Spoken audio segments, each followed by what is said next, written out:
Hi, வணக்கம். இது என்ன பஸ்ஸுன்னு உங்களுக்கு தெரியுதுங்களா? கொஞ்சம் வெயிட் பண்ணி பாருங்கள். இப்போ இந்நேரம் கண்டுபிடிச்சிட்ருப்பீங்க. எஸ், சுந்தரா ட்ராவல்ஸ் தான். 20 வருஷம் மேலே ஆகுது இந்த படம் வந்து. இந்த பஸ் அப்படியே ஓரங்கட்டி நிற்கிது. இதை பார்க்கும்போது முரளி சார் ஞாபகம் வராரு. இந்த பாஸை பார்க்கணுன்னு எதிர்பார்க்கல.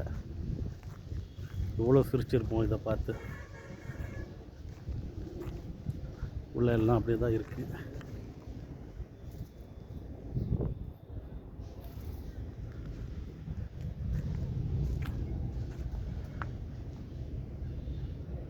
சுந்தரா ட்ராவல்ஸ். இது லைஃப் முடிஞ்சு போச்சுங்க, அவ்வளோதான். இது ஸ்கிராப் மெட்டீரியல் ஆகிடுச்சு. பழைய நினைவுகளை சுமந்துருக்கு.